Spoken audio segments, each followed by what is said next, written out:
Welcome back to my channel. My name is Seema. I did a poll on my community tab and I asked you guys what video you want to see from me regarding teaching you guys about energy work. I hope you guys can hear me. I hope the audio is good. I hope. So I'm going to be going over that in this video. I'm going to be talking to you about exactly how you can transmute negative energy or the energy that people send you. And I'm going to give you a step-by-step process on how to do this. So this is not just for negative energy, this is for all types of energy. So let's say you post on social media, let's say you are a public figure of some kind, or people know you, or they are curious about you and your life. Here is what you can do to take that energy that they are paying you, because they're still paying you, right? So you take that energy that they're paying you and you use it, okay? So let's say somebody gives you $500, you would take that $500 and you would use it. You would either spend it or invest it. It's the same thing with energy. So the first step to being able to alchemize energy is to, number one, not absorb anyone else's energy, but to observe, okay? So this is really, really important. Observe, don't absorb. Because a lot of the time we absorb what people give us, right? We think that it's ours. We think that their projections of us, negative or positive, has anything to do with us. We think it's personal. We take it personal. This is where a lot of people inadvertently hex themselves, or they, get afraid of evil eye and stuff like that, which is not real, by the way. Not in the sense that we think. So it is possible for us to, through the practice of detachment, observe what's going on instead of absorbing it and taking it personally, because it's not a reflection of us, how other people see us or view us or think about us. It is a reflection of them and their insecurities, their traumas, their pain points, what they have going on, their life experience, and their limitations, okay? So remember that you are the observer. You're not the container of their energy. So you can say things like, this energy is not mine, I do not claim this energy, things like that. You can say it if you need to say it, or you can just feel it. You can feel intuitively what's going on with people and how they are reacting and responding to you. And you can say an affirmation of healing for them. You can say a prayer of healing for them. Because it has been brought to your attention or to your awareness, and somehow they have collided with you on your path. So you have that ability to be a healing modality for them. So you can pray for their health. You can pray for their mind, for their mental state. You can pray for their heart. So what I will sometimes do is I will just I'll say, okay, like, they're not well, take care of this, so I'll just give it to God, and I'll be like, take care of them. Now, when I say that, I mean that in the literal sense. I want God to literally start caring for them, so to go to them and to start, protecting them mentally, even from things that they may be struggling with and dealing with and stuff like that. So what this does is it brings you good karma and it brings them good karma. It's a win-win. There is no losing in this situation. There is nobody who's a loser. The opposite is also true. Let's say you absorb their negative energy. Now we're all losers, you know what I mean? Because we're all just sitting in like this muddy negative energy that nobody wanted in the first place, but one person had it, and just like one bad apple in a bunch, it started to spread. So we don't want to do that. We want to cut it at the roots and kind of stop the sickness where it began immediately. And if the person cannot do that for themselves, well, we can do it for them, through the power of prayer, visualization, and distance healing, okay? And this is something that they don't have to accept, they don't have to ask for. They have come onto our path for a reason. And so because we care for them and their hearts, and because we understand the power of God, and we understand how God can work in their lives just as he has worked in ours, we send God there. We send God to them, and we say, please watch over them and take care of them. And we can even ask for him to transmute their jealousy or ill feeling or negativity onto positivity for them, so they feel less of this pain, because it's a very painful thing to be jealous. It's a very painful feeling. It's not a natural feeling. And the way we know it's not natural is because there is pain, there is dissonance, there is contrast. So in identifying that and knowing that the soul in and of itself is constantly creative, pure, regenerative, and neutral, and pure in its wishes, in its intentions, and we see that someone is not acting that way, we understand that there is a dissonance, there is a difference between their expression and who they really are. So in this way, you know, we can ask for the dissonance or the gap to be closed. We can ask for them to return to their true, authentic, neutral, and peaceful self. And of course, you know, that's all we can do. People have to do inner work on themselves. It's a individual journey. This life is a spiritual journey, and it's an individual one. And so people have the you know, they have the job of doing that inner work themselves. There's not much we can do except the most that we can do, which is prayer and asking God to go there. So yes, the second thing that we can do, oh, and by the way, what this does is, again, it allows good karma for everybody. So that includes us. So we receive good karma from their negativity, okay, when we go and heal there. So this could look like good karma in the form of money, okay? So they're literally paying you attention, remember that. Or this could look like good karma in the form of time, in the form of just abundance, feeling good in your skin. You can even look better. You can, you know, feel more vibrant and energized. You can feel happier in your life and in your day, because good karma takes many, many, many different forms. Okay, so the second technique here that I want to talk about is energetic shielding. So before you go anywhere, okay, you want to make sure that you are covering yourself, okay? So you can cover yourself in various different ways. You can imagine golden shields. You can imagine, I do a bubble sometimes. You can do white light around you. That's very effective because white light is cleansing and purifying, since white carries the entire spectrum of color. And white is God's effulgence, basically.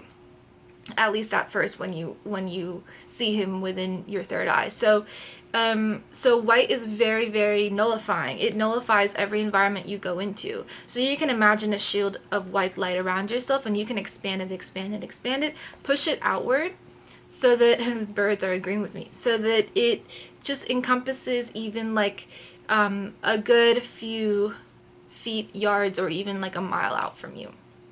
Okay, but you can just do it anytime, anywhere, before you step into any place, before you go into anyone else's house, before you go into a supermarket, you know, things like that. And why?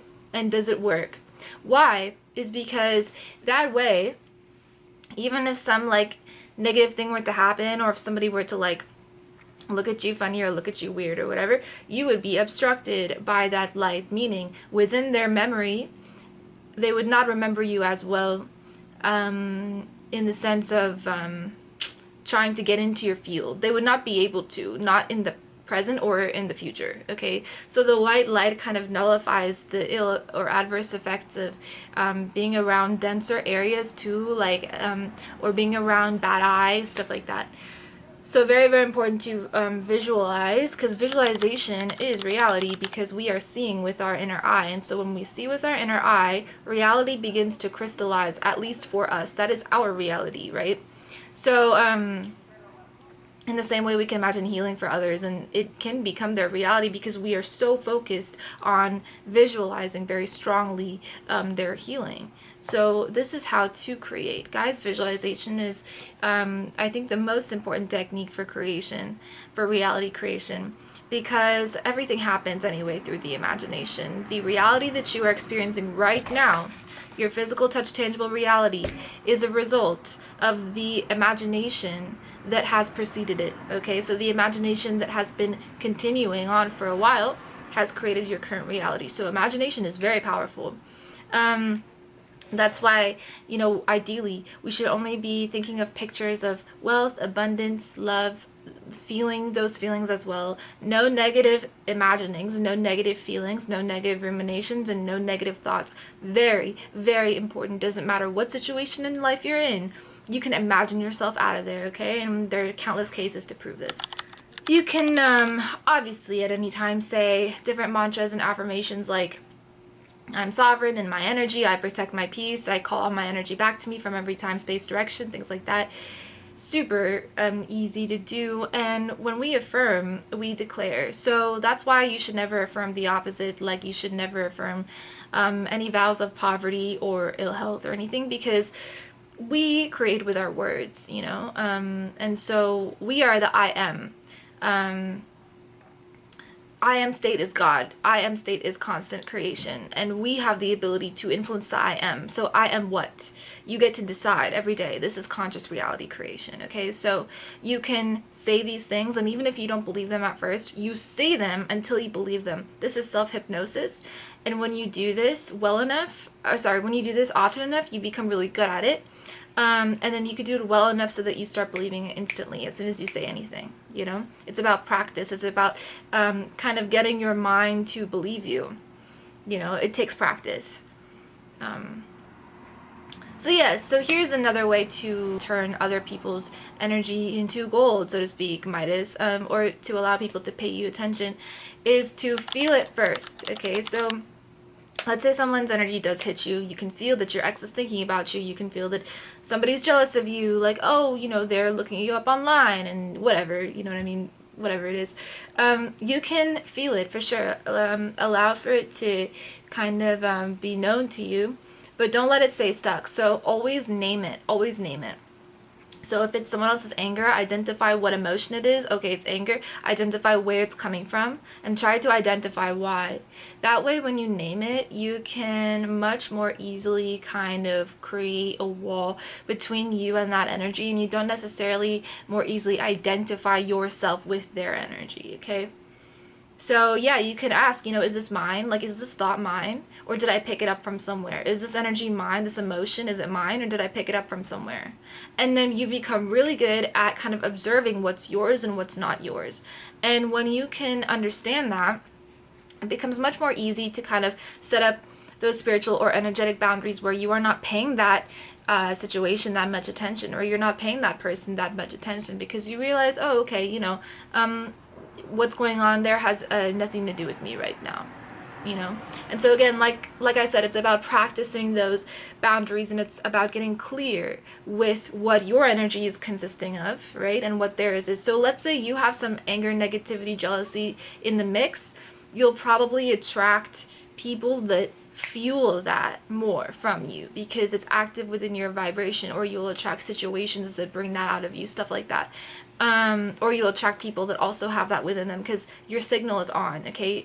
That's active within your vibration. So what you need to do is you need to mitigate that within yourself. So again, we do the healing work on ourselves to bring the emotion up to the surface, to identify it, to see where it's coming from, to feel the feelings, and then to heal those feelings by allowing them to be understood to you, by acknowledging why things had to happen, by growing from the situation through humility and surrendering to the situation, and then finally by letting it go.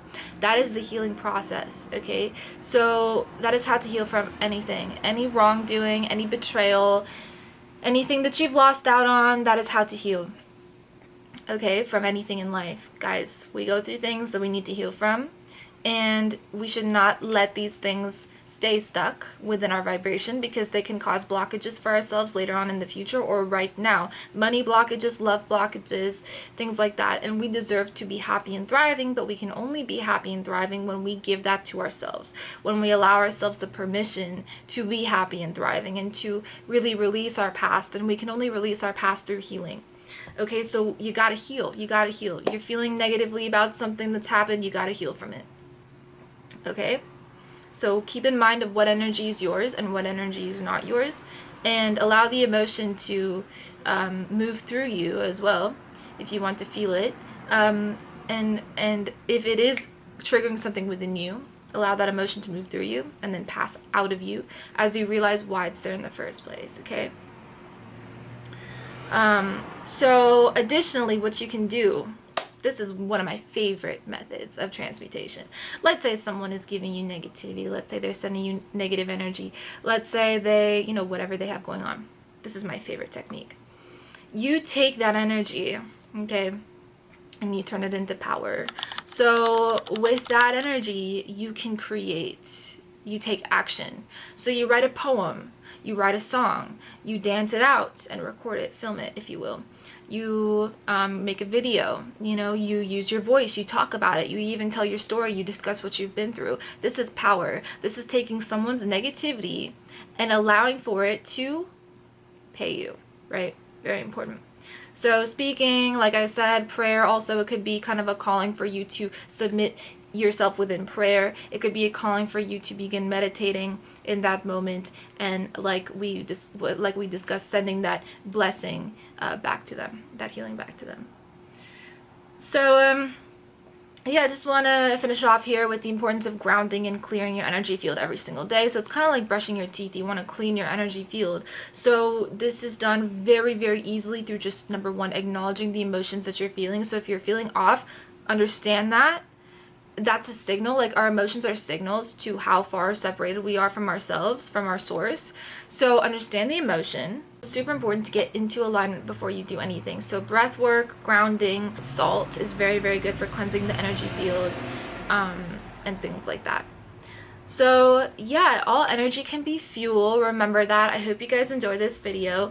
Remember to always let people's doubts motivate you, because that is your juice. That is your gasoline, is literally how I think about it, and how I feel it too. I feel it like it's energy. It's almost as if it's like an energetic caffeine for me.